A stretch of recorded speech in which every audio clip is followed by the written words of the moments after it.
Welcome aboard our celestial vessel, where we embark on a transformative journey through healing on Mars. As your compassionate guides, we navigate the vast expanse of mental well-being, sharing our own experiences, insights, and the collective wisdom of experts. Together, we explore the cosmos of emotions, destigmatize mental health, and cultivate a sense of connection among fellow space travelers. Prepare to launch into a universe of healing, growth, and self-discovery like never before.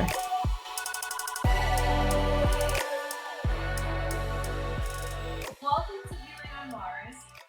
Today we're going to be talking about maladaptive daydreaming. Ooh, this is my favorite thing to talk about. Yes, I think it's something that, I don't know how prevalent this is because I've never talked about my own maladaptive daydreaming and neither has anyone else. So I'm really interested to see if anyone connects with this episode. I'll connect with that. Yeah, actually, you're the only person I've met who does similar things to me. Let me take that back. You're the only one I know who experiences maladaptive daydreaming. Yeah, and you're the only person that I've told. Exactly. I mean, it's not something I share with many people, which we'll get a little bit more into as we describe. Except everybody that we're talking to. Yeah, I guess this is the first time we're being a little bit open about it. Yeah, we're coming out of the closet about our maladaptive daydreaming. It's not a real closet though, we're just imagining it. Yeah, exactly. It's all in our heads. But this time, we're actually being brave in real life, not just dreaming about being brave. So, I think it would help if we kind of help people understand what is maladaptive daydreaming. That is a good question. Well, what is daydreaming to begin with? Essentially, it is a platform to process daily information or like to create goals or plans and helps you pretty much. And these are short spurts. It could be minutes. I doubt hours, but it could be used for something productive. Yeah, I wouldn't say that normal daydreaming takes hours. I think that's what makes it maladaptive. Yeah. But daydreaming can serve as reminiscing, future planning, fantasizing about past events, imaginary scenarios, and it just consists of conscious thought that is in the form of internalized play. It could just be for fun. So what makes it pervasive is not only the amount of time. I mean, it's mostly the time that's put into it. So a maladaptive daydreaming can go on for hours. I mean, personally, I can relate to that because I can spend hours daydreaming. You spent hours, I spent years. Oh, I have not stopped. I'm not here right now. I'm curious to think about if we kind of totaled up all the time that we use maladaptively daydreaming, how long we would have back.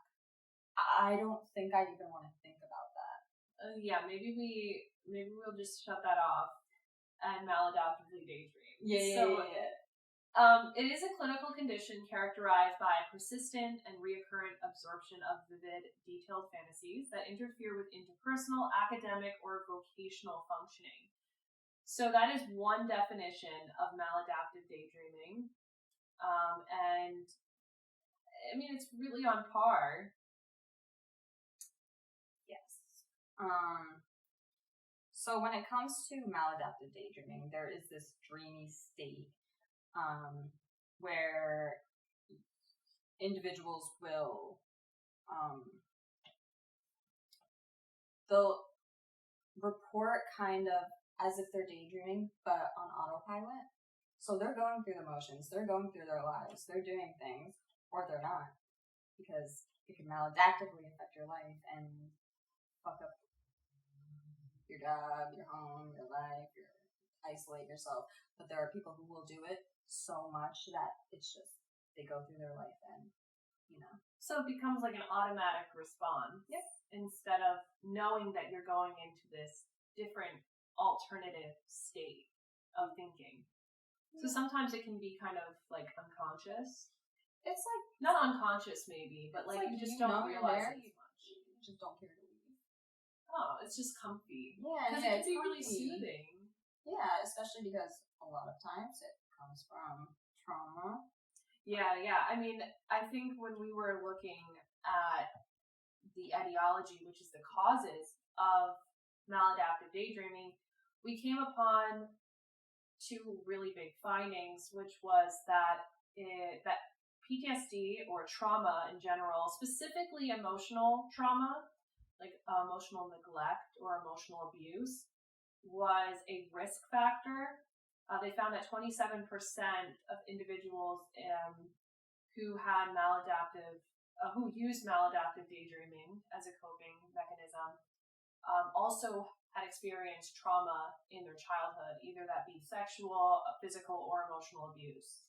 That's a quarter. That's still a lot. Yeah, it's still a prevalent risk factor, but it didn't answer the question to say, is this how it develops? Is this what causes it? Yeah, there really aren't much studies. Like, when I think of maladaptive daydreaming, I think of ADHD because that's what a lot of people, matter of fact, 77%, I think, 77% of people with ADHD maladaptively daydream. And there's still no real studies stating a source. And matter of fact, most of the studies are super recent. Yeah. I mean, when I was looking through the studies that were conducted on maladaptive daydreaming, it was really hard to find anything that was present, that was recent. I just really couldn't find anything that gave a lot of answers, which kind of tells me that there's not enough research on this topic. So we're kind of left in the dark here about why and how it's developed. But there is some interesting information, at least, that they've been able to gather so far about maladaptive daydreaming, or MD. So one is, I found this really interesting, that there's an addictive component to maladaptive daydreaming. So such as this vicious cycle resembles what is observed in addictive behaviors, in which the use of substances or involvement in excessive behaviors can be paradoxically reinforced by the negative feelings and cognition related to the addictive behaviors.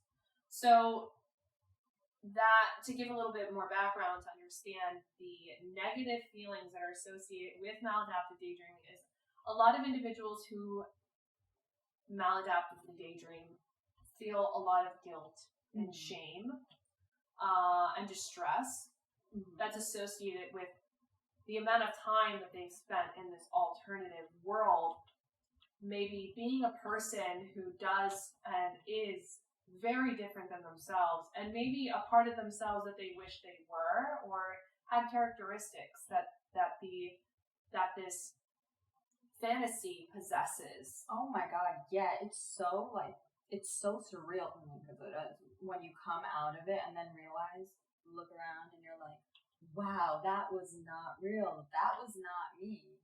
That perfect bitch with that perfect personality and perfect everything, perfect man, that was not me. And then you're forced to face your reality and everything that's happening, and then you dive back into it because you just can't cope. Yeah. So it's a very vicious cycle that feeds off of the shame.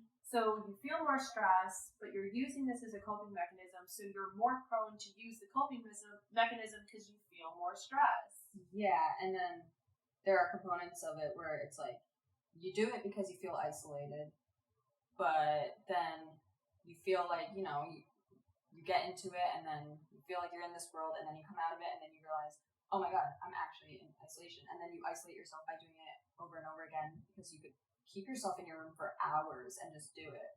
Your parents think you're just sitting on your bed chilling, when really you're in Mars. You're healing on Mars. Yeah, you really are healing on Mars. So it's said that dissociative absorption refers to the propensity to focus on internal and external stimulus, neglecting the external world by entering into an altered state of consciousness. Though it can be normal, the intensity and pervasiveness of the daydreaming may be considered pathological. This ties into the way it feels to maladaptively daydream. It can feel soothing. It can feel fun. It can feel real. Like, I mean, whenever I've maladaptively daydreamed, I definitely feel like I'm so focused. I'm in a zone. I'm there. I'm having the emotional experience as if I was experiencing all these things right in front of me. But I'm able to identify that it's not my current reality. Yes. I can come back. Yeah, so it's not necessarily a physical experience, but in your mind, you're actually experiencing it. Is that what you mean? So I'm talking about, so that is what I mean. I mean that it feels so strong and it can feel so real, although I'm consciously aware that it's a fantasy. Something that I found that was really interesting is that individuals will do sensory things and physical movements to intensify the dissociative absorption, such as rocking. Rocking, I think, was one of them. I mean, that's the one that sticks out to me because honestly, that's what I do.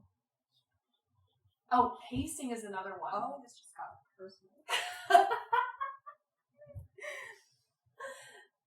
So it sounds like you pace. I pace. Oh my god! And you would think I'm on like a track running around or not even, just like feel like a fucking zombie. Just imagine if my mom walked in on that. That's spooky. Yeah, no, I've definitely been walked in on when I was rocking, and that there's this I've been hearing a lot in the literature that the negative side effects is shame. And honestly, there is no shame. I don't feel any shame. I fucking do. And that's valid.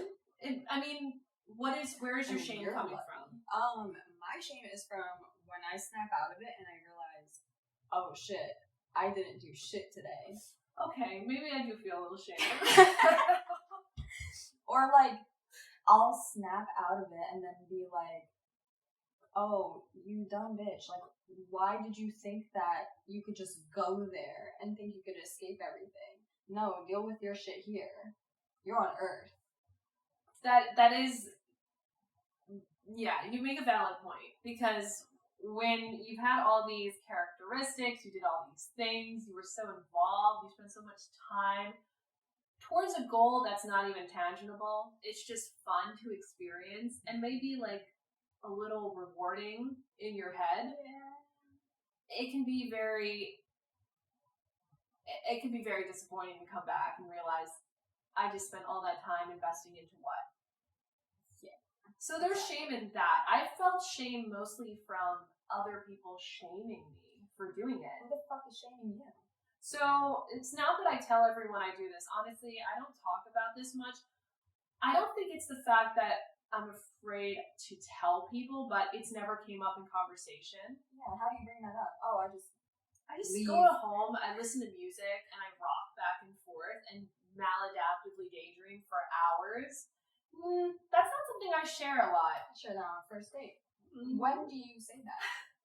You don't. It's when people are close enough to you that you can't hide it anymore. That's when they find out. So ex-partners, roommates, things like that, where I wasn't either in a position to have my own space away from those individuals, or they had a lack of boundaries and would just storm into my room. Then they would find out that I am coping.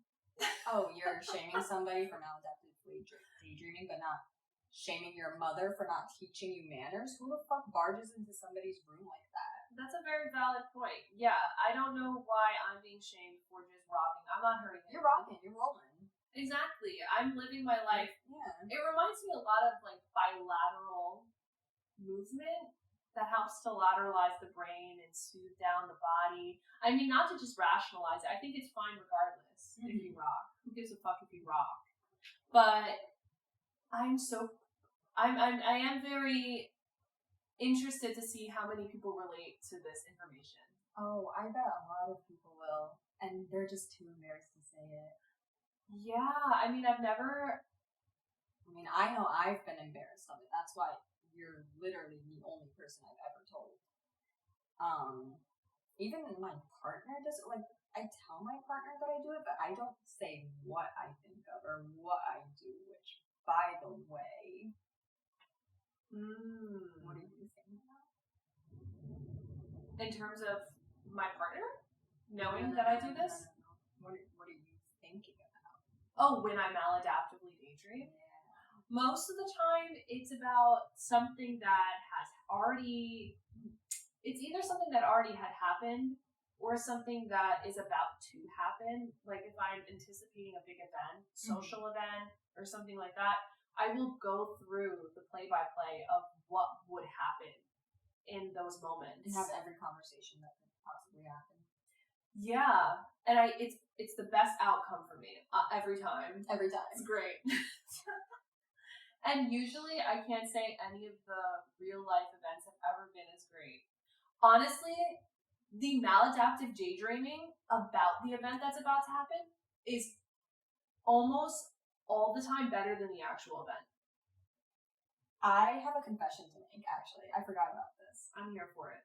Before I even met you, so Amanda and I, we met because she was president of this mental health organization at her school.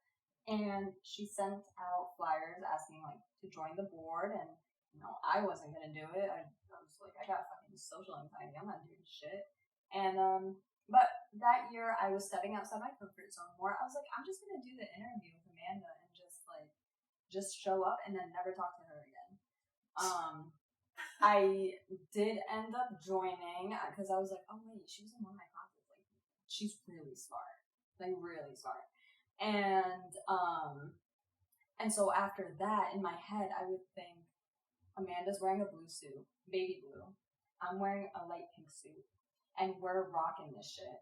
And you're like my sidekick and my best friend. But then my reality was, I don't know this girl, and she doesn't know me. What am I doing? I'm such a fucking weirdo for this. So yeah, you've been on my mind since before I met you. And the maladaptive daydream was better than the reality. 100%.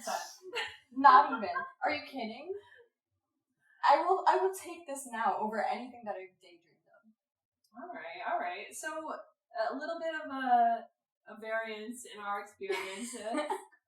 I can't say that all of the daydreams have been better than the reality, but there are some really fun ones out there.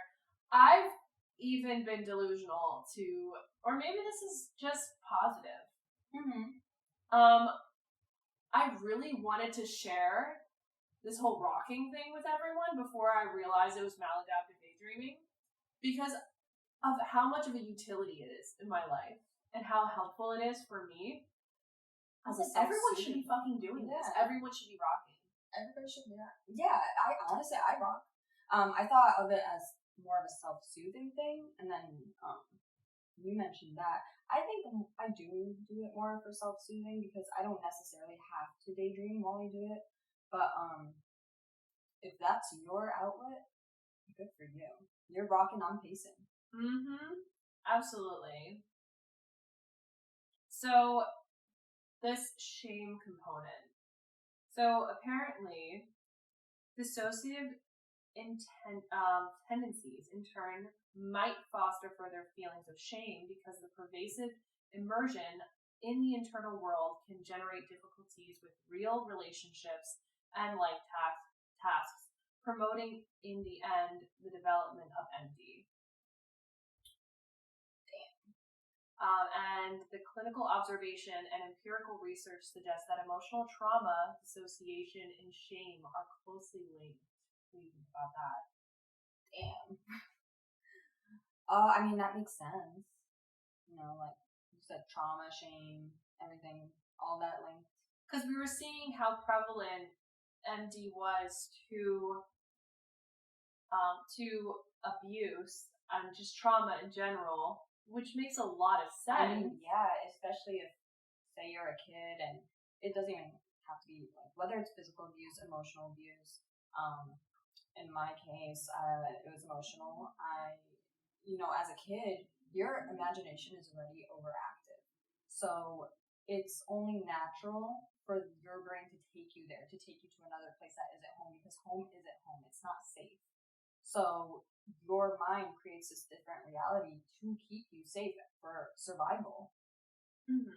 Yeah, I mean, individuals with unprocessed trauma may resort to maladaptive daydreaming as a way to escape their emotional pain.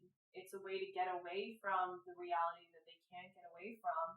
And although it's not necessarily the cause or the main factor involved with developing MD, it's definitely a risk factor. And it makes a lot of sense because, especially when it comes to the findings about emotional abuse and emotional neglect, you're just trying to find a way to get your needs met because your environment can't do it. So creating this alternative world with all these people who can actually support you, be there for you, actually value you, want you in their life, show up for you. And you know what? It's not even like, sometimes you don't even, like, it's not always the case. You go into a daydream and you have this extremely happy experience. Everything's perfect. You have all these friends, this loving family. You can actually daydream your current situation, like with whether it's with your family, friend, relationship, whatever is stressing you out in life, and then create other characters or have other people come and love you to show you that you are lovable. And some people, honestly, will go back to the abuse that they experienced or whatever that dark event was just because it's comfortable. Yeah, absolutely. And this reminds me a lot of something you shared with me earlier about the type of daydreaming that you do. And I think we both maladaptively daydream, but maybe a little bit differently. Mm-hmm. And you mentioned idolized families and darker daydreams. Could you tell me a little bit about that? Yeah, so idealized families, it could be your own family that you daydream about, and it's just like them loving you or them treating you the way that a normal human should be treated, or you create this totally different family. So what I used to do is whatever band I was listening to at the time or whatever show I was watching, I would take characters from them or like use people from that. And girl, Vic Fuentes was my father at some point. Like, it's just like, it's just an escape, pretty much creating what you need, whether it's like your actual family or not. But then the darker ones, it's, yeah, like I said, you relive what's comfortable. Yeah, and if your world is just constantly filled with despair and pain, the only difference is that you're in control now. It's true, which is a big component of it. Yeah, because even if it's not necessarily something positive, it might be reminiscent of the way you feel inside, and you're in control of when you let that out and how you express it. Even though it's really important to remember that there is a feeling of relief, but that doesn't mean there's a release. Like, yeah, you might relive these traumatic experiences in your head. You might cry it out. You might feel better because you've now created a different alternative ending to the story that didn't work for you in reality. But that doesn't mean that the trauma is gone. It's still harbored in your heart. It's still harbored in your brain. It's solidified, and there's real intervention that is needed, maybe coupled with crying, coupled with expressing the past. But that's not processing. That's just allowing your brain wants a story and it wants an ending. And I think a lot of the times our brain will, especially when it comes to trauma, will try to put itself in a position to relive something similar in the hopes of finding a different ending. That doesn't mean that you get the ending. Most of the time you're putting yourself in a jeopardizing position, so you're probably not going to get the greatest ending. But even if you get an alternative ending, it doesn't change the first situation that happened. Yeah, and I mean, to make matters like I said earlier, there's very recent studies. This hasn't been studied for the longest time. Even now, like today, there are not like any sort of specific treatments for this. I mean, you could do things that can help, like such as trauma work or going to a therapist, doing like taking these measures to heal whatever you need to, or to acknowledge what you're going through. But it doesn't necessarily mean that you're going to stop daydreaming. Maybe you might daydream less. I noticed when I wasn't staying at my parents and I was staying more at my partner's, I wasn't really daydreaming that much. But then as soon as I came back to my parents' house, it was like every day, 24/7. Yeah, because you realized that environment just wasn't safe. It didn't feel good. Yeah. And you needed an escape from that. Mm-hmm. And it makes a lot of sense. And I mean, it goes to show that this is a risk factor, but not necessarily the cause of MD. So, like you said, even if you're working on the trauma, you might still have that component of just wanting to daydream. It might still feel good. There's a lot of, there's some benefits to it, regardless if you have trauma or not. I mean, yeah, anything that's going to shield you from whatever is going on, and if it's actively harming you, that is a plus, whether you think it's healthy or not.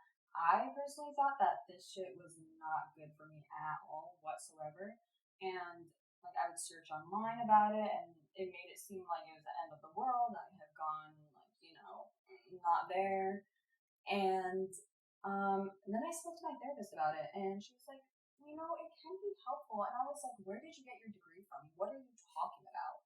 And then I spoke to another therapist about it, and she said the same thing. And I was like, what am I talking about? What is going on here? And I didn't really realize what she meant until I personally started using them as tools. So, for instance, I don't get my work done at all. Unless I'm taking like an Adderall, I'm not getting my shit done.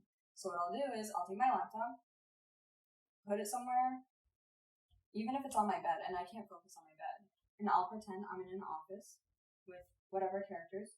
Recently, it's been Attack on Titan characters. Love that. And then I'm doing my work and I'm having these witty conversations, and it's funny, it's fun, it's just super cool. I'm a cool person. Matter of fact, I take aspects of myself that I don't really appreciate in myself in real life, and I'll like make it better in there, and then I'll literally steal my version in my daydreams jokes. Like I'll literally take it and be like, damn, that was good. I need to write it in my notes. I love that. I mean, we talk about what is healthy, what is unhealthy, and I mean, I think everything comes down to perspective. I think there's something called, not necessarily that this is the most severe thing, but there's harm reduction. That's true. This could be a lot better than doing something else, like a different type of maladaptive coping mechanism or defense mechanism. And dissociation, which this is a form of, is as primitive as it might be, it has saved so many people. It's an absolute necessary survival technique that thank goodness our brains have been able to do. It allows us to continue to hold on to our sanity even in the worst conditions. Not to say that again MD is caused by trauma, but in the case of abuse, maladaptive daydreaming just may have been the thing that kept you alive. That's a beautiful perspective, and every time I feel bad about it, I'm just gonna think about what you said. I'm gonna watch this back and replay it over and over again. And I mean, I hope that's helpful. I really do. Honestly, I just don't think there should be shame. I've had worse coping skills in the past. Like, this is probably the least problematic coping skill I've used. So, is it the longest? Yes. But I'm here, I'm chilling. And I really relate to how you turn this into a tool for yourself, because I do something very similar. I, as well, have ADHD, so it's very difficult for me to stay focused. just sitting down, trying to complete tasks, getting motivated to start a task is so Oh my god, that's a hard so fucking treacherous. It's awful. So having this, I use it as like a treat. It feels good. It's like a release of tension. Just sitting there rocking. It feels like you just smoked pot, honestly. It feels relaxing. Like, not to connect this to a substance, but I mean, you are getting the good feel-good chemicals, I'm assuming. it feels similar to sitting down, and maybe let's do a different comparison. Sitting down and going on TikTok. As much as that's also an addictive That was a behavior. good comparison. But it's a release of dopamine. It's a natural release of dopamine. It is relaxing. It is relaxing my asympathetic nervous system. It might even be better. Girl, I was about to say, TikTok is probably definitely more harmful than daydreaming. Oh, no, it is. I'm just trying to not compare these things to substances. You could compare it to whatever the fuck you want. That's true. And it feels great. So whenever I'm studying and I have a 12-hour day where I have to study and be alert and keep information, I can get really exhausted, not only from reading so much and doing so much, but also just having the attention span to continue. Mm-hmm. It's treacherous with the ADHD. So I take little breaks, almost as as treats. And I'll take my little break. I'll rockety rock, and listen to my music, feel great. And then I'll go back. And it's almost like the 1, 2, 3 method that people use when they're feeling really unmotivated to keep doing something. Mm-hmm. They'll be like 3, 2, 1, and then they'll immediately get up and do that thing. Like, that's a technique some people use. Like action? Yeah, so that they don't like continue telling themselves, oh, another minute. They'll go 3, 2, 1, and immediately do the thing once the countdown has reached 1. I've tried that from like 5. I get to 1, and then I'm like, I procrastinate a little bit, and then I'm like, no, let me start again. And then it goes on for like 30 minutes. Yeah. But for you, it's more of like, you do it to avoid burnout. Yes, absolutely. I mean, I actually do this after a long day of socializing. I will do this kind of just to decompress, also to relive the really fun parts of the day. Yeah. Honestly, sometimes it gets a little, because as soon as I leave your apartment and I go to my car, I'm thinking, how could I have rewritten today? How could I have made it better? But then it gets a little, because I'm like, no, you should appreciate what you had, which is another thing. It's like, I want to be as mindful as possible and practice mindfulness, but then there's this aspect of me that's like, don't do that. I don't know whether we're promoting maladaptive daydreaming. I mean, I think it's either you have it or you don't. Yeah, you do it or you don't do it. Shame is not a component that I believe it should exist. I mean, if it's really getting in the way of your life, absolutely take the steps that you need to take, whether that's getting therapy or doing more mindfulness practice to be a little bit more aware of when you're doing it and when you're falling into the maladaptive daydreaming. There's definitely got to be some resources out there. Do you, when you relive your day after your 12-hour shift of studying or whatever, do you, or if you were hanging out with your friends, actually that's probably more realistic. Like if you had a fun day, do you just replay the same thing over and over again? Sometimes, yeah. Damn. It depends. I also have a really bad memory, so I'm trying to think about my daydreams.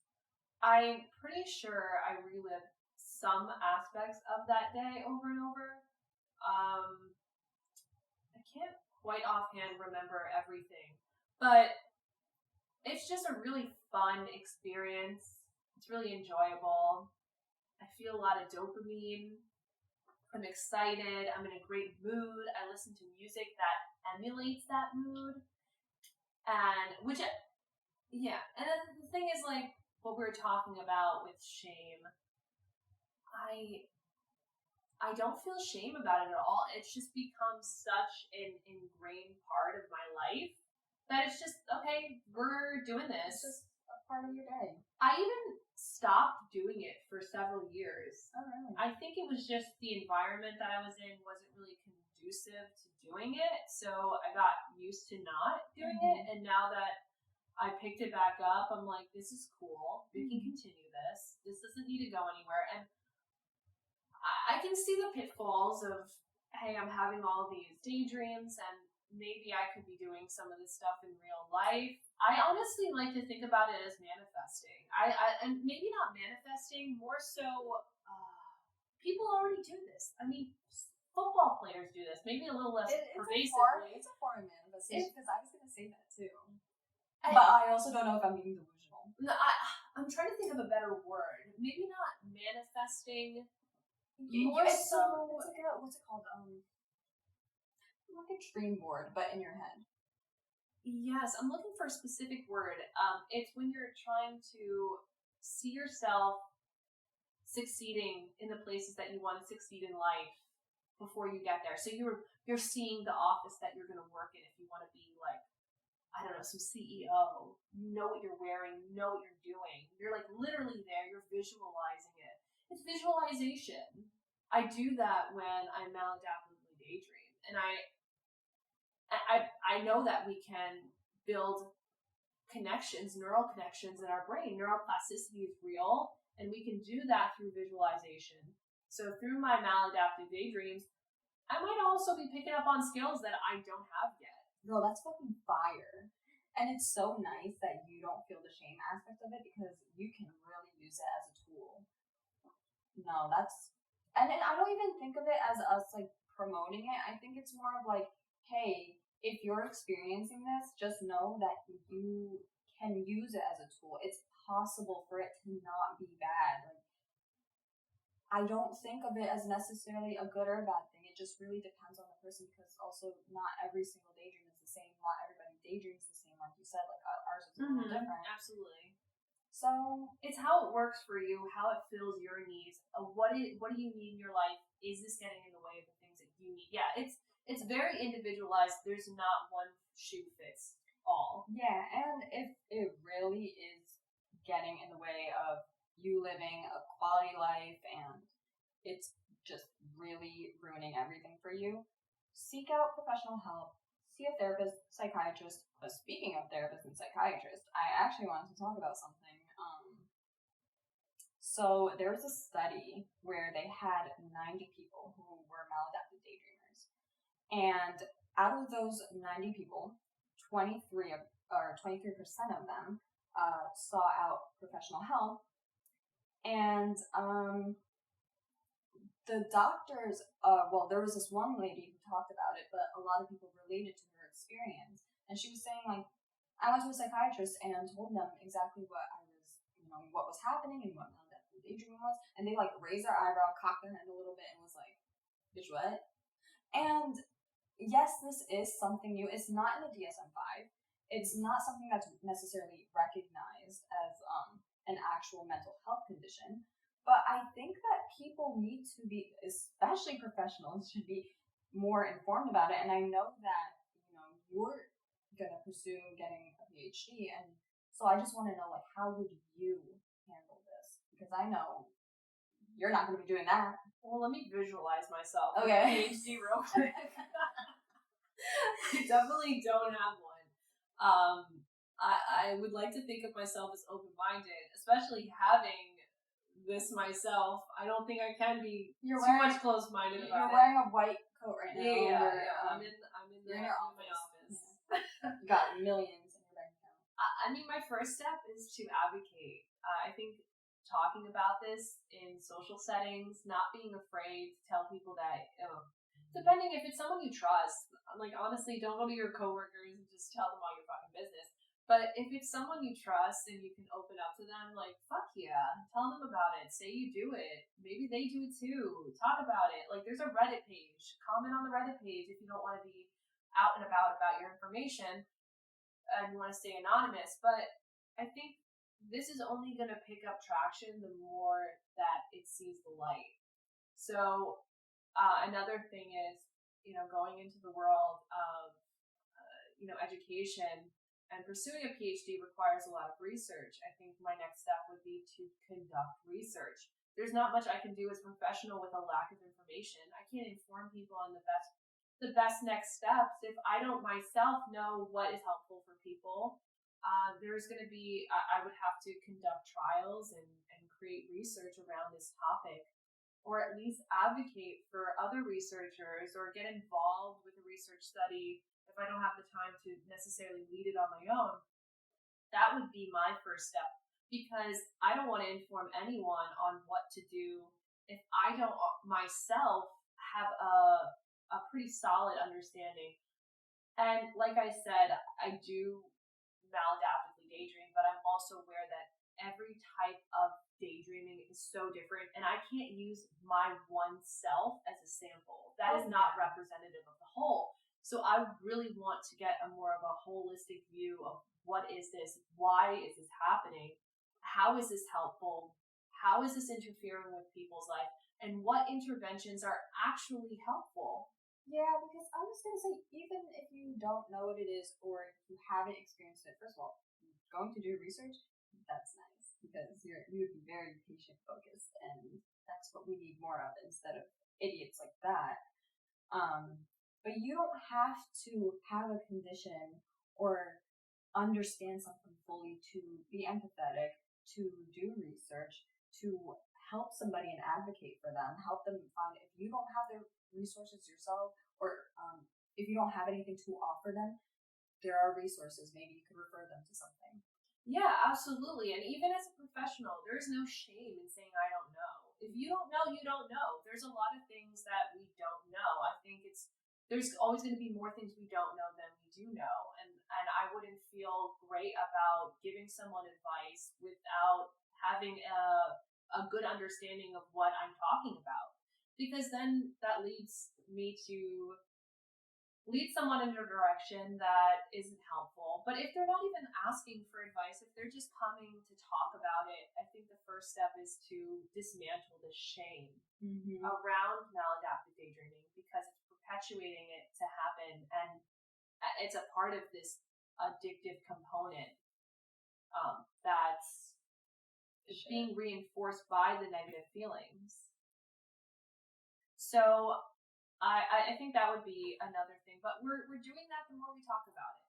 I mean, that's going to happen more and more outside of a clinical setting. That's going to happen in an everyday societal setting between people in their everyday lives, how they speak to one another. So that would be my approach as of right now, based off of the information that I have and my current scholarly position. Yeah, and I think this is like the first time where, like, obviously with you, where I'm interacting with someone who does experience this, and it makes me think, like, there probably are more people, maybe even people in my life who I know that experience this, and nobody's just talking about it because it feels so embarrassing. And like you said, there are Reddit forums and communities that you can join. But I think people need to talk about it more, and, like, yeah, it can feel shameful, but it also, that's how you get rid of stigma for anything. And now that we're on this, topic of Reddit, I think it might be helpful to share what people are saying. We got our perspective, but why don't we kind of tie in a little bit of what other people are concerned about? It's not just us. I know there's people out there who are maladaptively daydreaming, watching this show, thinking of themselves, I only pulled this up because I was like, I do this too. It's literally one sentence in this post. They said, I pace around and make facial expressions.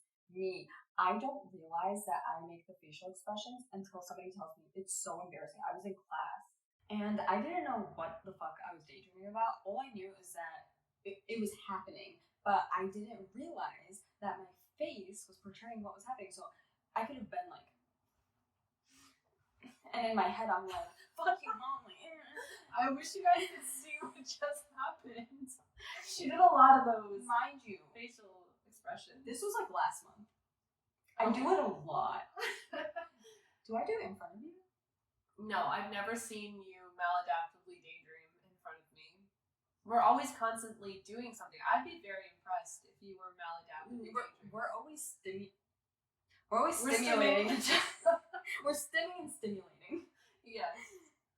No, I've never seen you do that. But, it's understandable. You're having a daydream. You're acting out all the characters. You are the main. You are the side. You are the back. Backstage, everything. You're doing it all. You're doing it all. So it makes a lot of sense that there's a lot of face going on. Yes, I'm the main character. And I just wish people had. We need in order to advocate for anything, as a society, we need to have more tolerance for others that are not like ourselves, and that requires us to move away from a more primal instinct of fear into one that takes a little bit more intellect and time, which is empathy and compassion. We just can't create a more advanced society and move towards accepting other people and creating a place that we can all call home until we can understand that not everyone is the same. But the thing that is similar between all of us is that we all have our own intricate, complex inner worlds that just might not look the same as yours. And that's okay. It doesn't mean that it's dangerous. It just means that it's a little different. And if we meet that with compassion and meet that with curiosity, I can't even imagine the things that we could succeed at as a society. I think as a whole, people don't want to be curious because it's uncomfortable.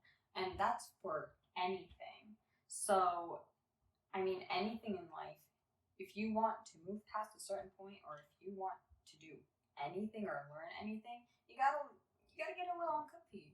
Absolutely. There's nothing to gain without risk.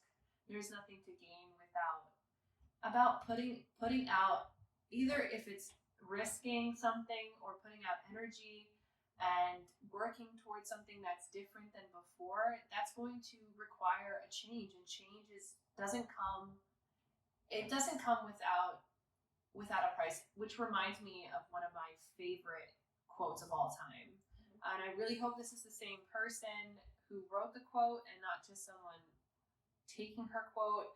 It's by Susan David, and it says, "Discomfort is the price of admission to a meaningful life." Yeah. This one gets me every time. I'm gonna write that all over my mirror. All over my walls, everywhere. It's just so true. Nothing in life is just, not to say that nothing in life is given, but it really, in order to have a meaningful life, we need to put in the work to build that beautiful life, to build that amazing life that is for us. And that doesn't come without a little bit of discomfort, because change is uncomfortable, but it's inevitable. And I guess if you feel like, at least I try to remind myself this whenever I do feel uncomfy and I need to do something, is I'm here because of discomfort, and the person that I am today, everything that I've done is because of discomfort. And even with this podcast, I have been procrastinating so much. Even just the idea, when we had the idea, I was like, yeah, because I was so uncomfortable. I was so uncomfortable with the fact that I might fail and it's not in my control. So I'd rather fail myself and then be uncomfy. And so, yeah, I think that was a very good quote. Yeah, from what you shared, it makes a lot of sense, and I think a lot of people can resonate with that, because in order to level up in order to change the person that we are, we need to go through discomfort. And not to say that we need excruciating pain, absolutely not. But a little pain, a little discomfort, absolutely. We're not going to get to that next step that we need to be. And not to compare yourself to anyone else, because the only person that you should be comparing yourself is to you. You're your only competition. But if you took one more step towards that thing that you were really afraid of, but you knew it was towards the thing that you were most passionate about, and you put that work in, you felt that discomfort, but you pushed past it in order to get towards your goal, that's a fucking win. Sure. I mean, I couldn't have said it better. You'd be surprised, girl. I'm gonna listen to this part over and over and over again. So it could be my motivation. Someone who might need to hear this podcast is our fellow maladaptive dreamer on Reddit. Ooh. So I know we're not alone here, because a lot of people have... There's a whole forum for it. Absolutely. And hopefully anyone anyone listening will be able to, feel like they're not alone a little bit. So I want to read this post on Reddit. It goes, I try not to stop, but I always go back. Okay. So this is what they say. I don't even know if I want to stop. All I know is that I wish the life I had in my daydreams was real. I wish I had friends, and I wish I had parents who loved me. I wish I could succeed at the stuff I want to do. I wish I wasn't such a defective weirdo. But I always relapse because the distance between what I want and what I have is so vast, and it's easier to just give in to pretending I have it rather than doing it in reality, because in reality, I basically always fail. I'm pretty sure things and people I'm literally imagining in my head shouldn't be giving me butterflies and making me happier than anything in the real world does, but they do. So I don't even know if I want to stop. I guess I wish I could, but at the same time, I'd feel bad for my world and the people in my head if I didn't come to see them anymore. They've basically been all I have for so long that they feel more real to me than reality does. Reality's been too distant from me for too long. I'd rather be the me in my head than the me in reality. I don't even know why I'm making this post. I just have no one real to talk to, so I guess I wanted to post it somewhere where someone might understand. I don't know. Two things. One, are you sure I didn't write that? Because that was a little too close to home. Two, I think that's another thing that's a little scary about this, is when part of you really wants to stop, but then it's like you're grieving all of these characters in this whole world that you created, and you have an emotional attachment to it. I mean, I've tried. Sometimes it's easier, some scenarios are a little harder, but it's like you're actually grieving the loss of these people that don't know you exist, that you created yourself, and it's something that I feel like it should be talked about a little bit. But absolutely. I mean, it sounds like this individual particularly doesn't have a lot of support, and we all need that. We're humans. We need connection. We need interaction. And if we don't need that, we're going to find ways to get that need met one way or another. And it sounds like this has been helping them, but part of them wants to move past it, so they don't know what road to take. And it's not to say that I think... What would you suggest? I mean, personally, I feel like I can't speak on this individual's behalf because I don't know what they need. I don't know how pervasive this maladaptive daydreaming really is for them. If it's supporting them in ways that they still aren't getting that need met, maybe this is still what they need in the time being. It does sound like they want to reach out. I mean, they don't know why they're making this post, but at the end of the day, they need it. So it sounds like they want to connect.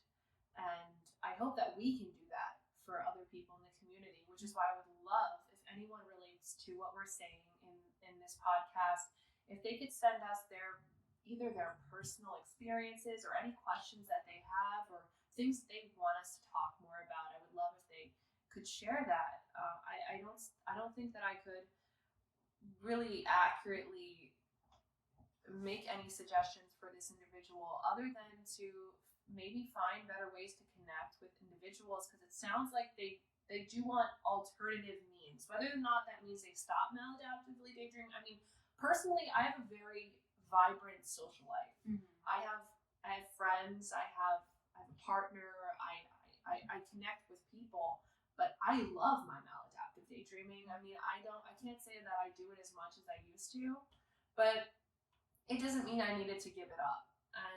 And what maladaptive means for you might mean something else for someone else. That is very true. There was something that I saw, and it was a question that I want to ask you. It wasn't even really a post, they just posted a question. It said, how would you react if you suddenly stopped daydreaming one day and you found out that you can't daydream anymore? Is it significant to you? Because I know that you said for a few years you did stop and it didn't really affect you like that. But if it happened now and you knew that you couldn't go back, what would you do?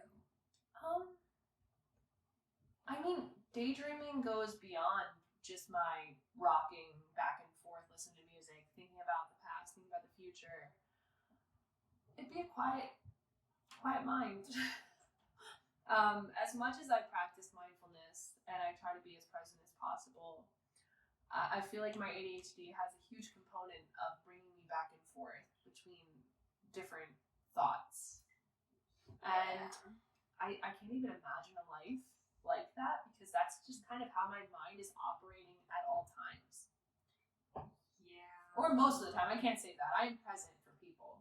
But I can't imagine a world where my thoughts aren't ping-ponging off of one another. I totally forgot we have ADHD. Yes. So, I don't know. I don't want to villainize maladaptive daydreaming. If it doesn't work for you, then absolutely get the support you need. But personally, I'd lose my fucking mind. It's such a resource, and it's like a home of creativity. You're telling me I gotta deal with my problems and actually do work? What? Yeah, no, I know I mean, I can't speak for you. You're right. It seems like you like to work on your shit. Though. I do. I also like to avoid shit, though. Just, you know. Okay. Well, since we're coming to the end, like Amanda said, please send us your stories, anything that you want to talk about, into our comment section or email. I know that you asked about what they daydream about. Also, if you're comfortable sharing, what is it like? Do you self-insert yourself into the stories? Are they fantasy stories? Are they real life stories? Like, what are you, is it cartoon characters? Is it anime? Is it TV show people? Is it, like, what kind of characters or is it? Because that's very interesting. Yeah, I think it's really cool to see the creativity in it. And also to see, like, is this a tool for you that you use and helps you? Or is this really something that gets in the way of your life? Dude, sometimes I'll read people's posts and I'm like, this person needs to write a fucking book. It's incredible. Like, Loki on this end, they're like, oh my god, I'm dying, I hate doing this. But I'm like, write a fucking book. That story was fire. Facts. But there are people, though, who do take it to, like, I think AO3 or Wattpad or something, and they will turn their daydreams into stories because they need an outlet. That's so cool. I love that. I would do it if I wasn't lazy. Okay. You're not lazy. I'm not. You're I just not rest a lazy. lot. Yeah, you just need rest, absolutely. And you're doing a podcast and you're living your life. No, but I appreciate the stories that people have shared through this Reddit post, and I really hope you guys found some valuable things in this conversation, just some pieces of information that relate to you. Yeah, I'd say we You know, Someone's got to resonate with something. somebody. Otherwise, this is very embarrassing for me. Yeah, this subreddit is huge, so I'd be surprised. Well, thank you for tuning in as always. And we can't wait to heal on Mars with you next week. Can't wait to meet you guys then. Bye.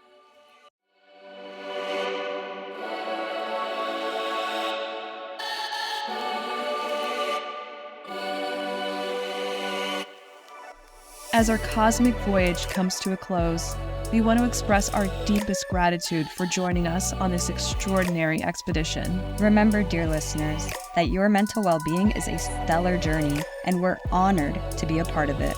Stay connected with us and the ever-growing Healing on Mars community. Seek the support you deserve as we continue to explore the depths of the human experience together. Until we meet again among the stars, may your path be illuminated by resilience, compassion, and the infinite possibilities of personal growth. Safe travels, fellow explorers of the cosmos.